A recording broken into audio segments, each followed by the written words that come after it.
bienvenidas y bienvenidos a Mujeres de la Historia, el espacio donde conocerás mujeres extraordinarias que muchas veces la historia las ha olvidado.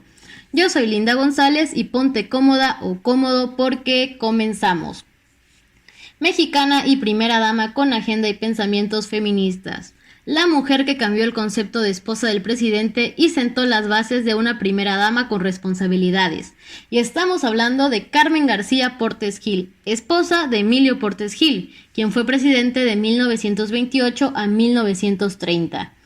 Desde hace mucho tiempo tenía ganas de hablar de ella, pero siempre había detalles que no me hacían terminar la investigación, pero que al fin aquí está y espero que su historia les guste tanto como a mí. Y antes de adentrarnos a la vida de Carmen, platiquemos un poco del contexto en el que vivía el país y cómo su esposo llegó a ser presidente de México por 2 años. Es la época post-revolución y el país era un completo desmadre. Plutarco Elías Calles estaba a punto de terminar su periodo presidencial y todos se peleaban por querer obtener la presidencia. Algunos hasta en armas se levantaron, pero sin duda el más interesado era el general Álvaro Obregón, quien incluso bromeaba cuando le preguntaban cómo estaba su vista, y él respondía que su vista estaba tan bien que desde Sonora, lugar donde vivía, podía ver la silla presidencial. Y al parecer tenía razón, su vista alcanzaba a ver la silla presidencial porque en 1928 fue electo como presidente, pero nunca tomó posesión del cargo, porque lo asesinaron en un banquete y obviamente eso trajo aún más relajo al país.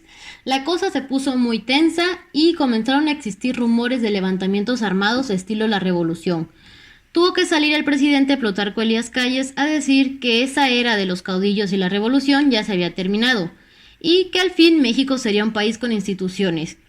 Y él salió a decirlo, no solo por ser el presidente, sino porque también era el principal sospechoso del atentado contra Álvaro Obregón.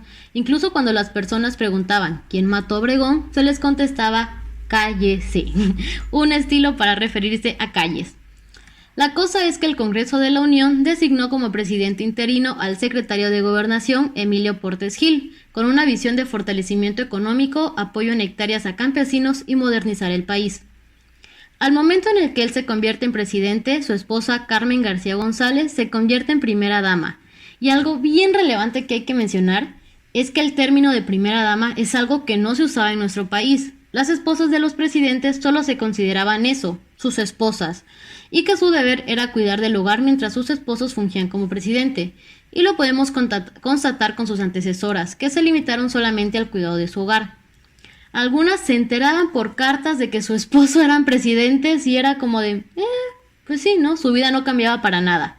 Las que más llegaron a participar, pues solo eran compañeras de sus esposos. Tal era el caso de Carmen Romero, esposa de Porfirio Díaz, que participaba en la vida social del presidente, o de Sara Pérez, esposa de Francisco I. Madero, quien compartía sus ideas antirreeleccionistas y era su compañera de lucha, muy pronto hablaremos de ella, pero que no veía en su esposa como una gran responsabilidad.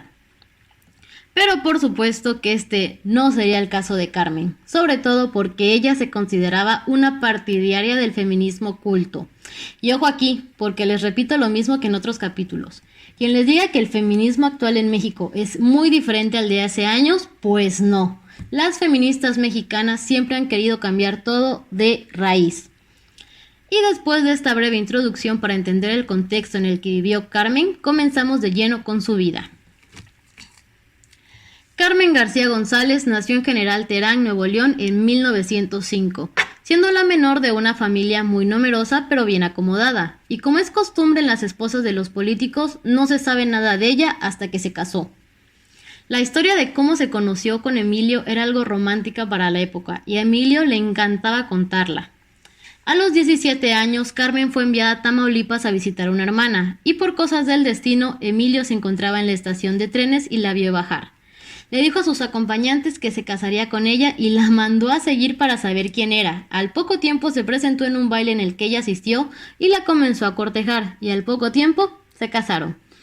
Y aunque, bueno, sí parecía algo romántico, hay que considerar que Carmen tenía 17 años y él más o menos unos 30. Era un político y nunca se había casado y vivía con su madre. Que por cierto, al casarse con Carmen, Emilio se llevó a su mamá a vivir con ellos y permaneció ahí hasta que murió. Y como se van a dar cuenta, muy pocos años después Emilio se convirtió en presidente y Carmen, escuchen bien, con 23 años de edad se convirtió en primera dama. Estaba súper jovencita, uno a los 23 apenas y sabe qué onda con su vida, y ella ya tenía ideas bien firmes, además de que tenía de esposo al presidente de la nación. Emilio hizo una toma de protesta muy diferente a la de sus antecesores. Primero, porque tomó posesión en el Estadio Nacional con una ceremonia innovadora en las cuales daba inicio a 3 tradiciones que hasta la fecha se siguen usando. La primera es porque llenó el estadio de acarreados de todo tipo. La segunda porque definió cómo trabajaría su gobierno. Y la tercera y la más escandalosa es porque llevó a su madre y a Carmen para que los acompañara. Recuerden que hasta ese momento las esposas de los presidentes ni eran tomadas en cuenta. Con esto nos damos cuenta que Emilio sabía que su esposa Carmen era muy activa y con opiniones políticas y que sabía que no iba a poder mantenerla en su casa mientras él mandaba. Carmen tenía mucho carácter y le gustaba leer de las feministas de la época.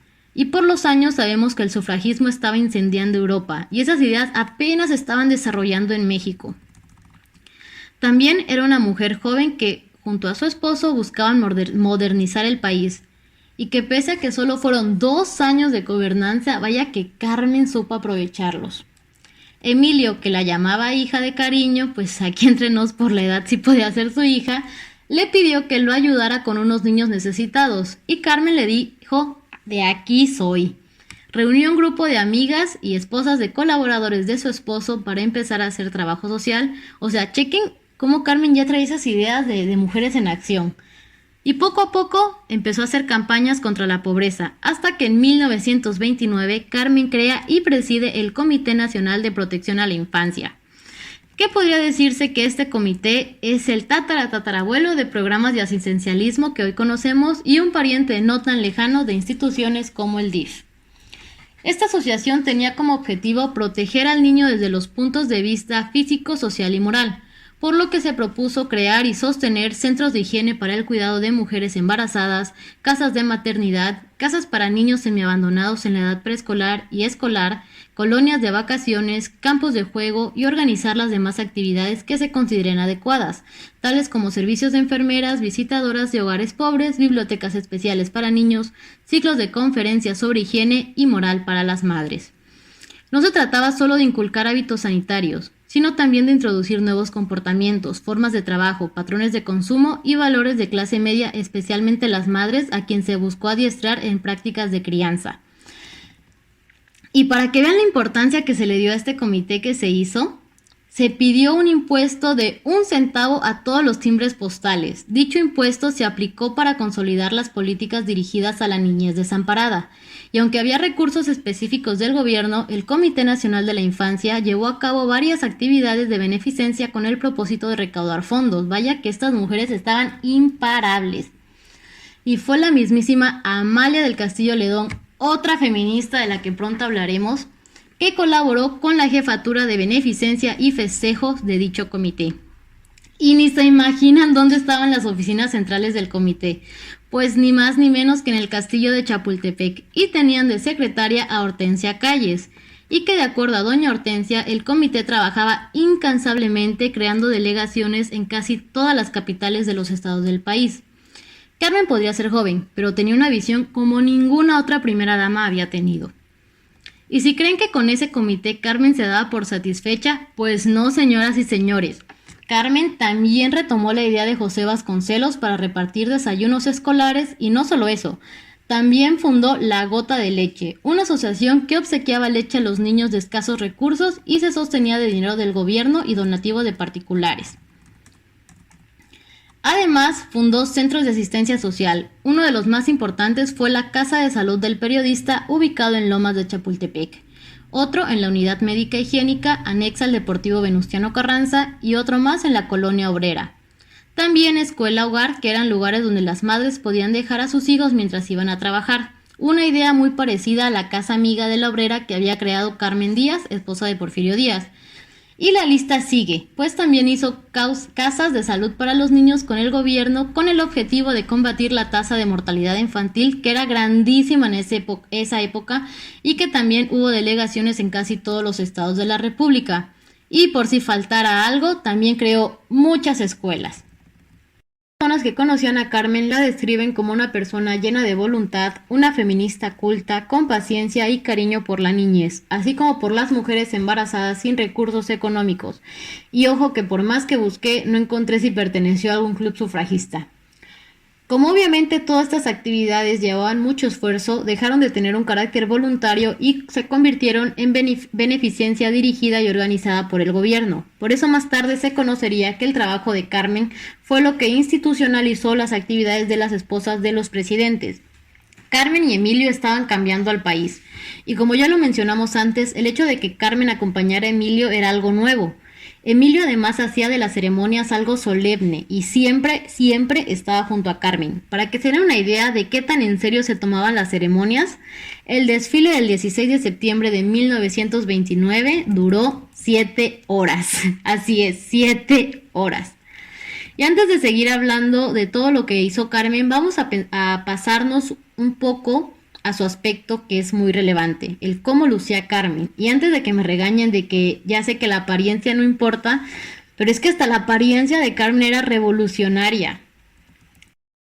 Quiero que se imaginen a una mujer joven, feminista, de esos famosos años 20, que amaba los reflectores y tenía mucha facilidad para los actos públicos.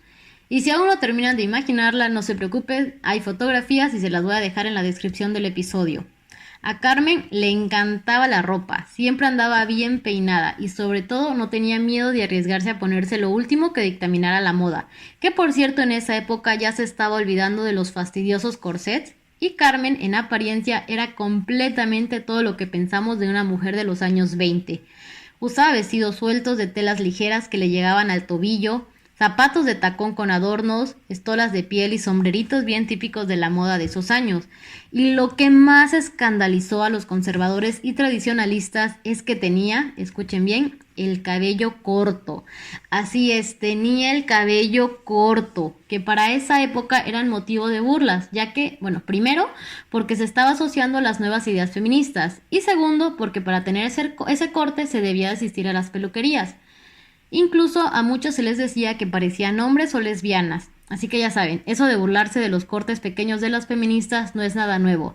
Y es una práctica de más de 100 años. Burlas desde 1920 y ya estamos en el 2020. Oigan, me da risa, pero es que en 100 años no han encontrado otra forma de molestarlo más que con nuestros cortes de cabello. Pero bueno, regresando al tema de Carmen, afortunadamente hay muchas fotos que nos dejan ver cómo lucía con su estilo que parecía artista y sobre todo con su escandaloso cabello.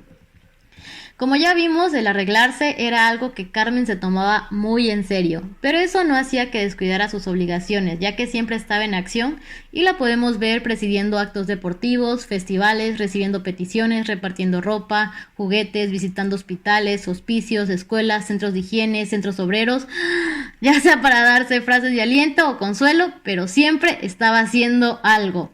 Además de que estas actividades las organizaba con su campaña de protección de la niñez y a todo esto súmenle que tenía que acompañar a su esposo a todos los actos oficiales.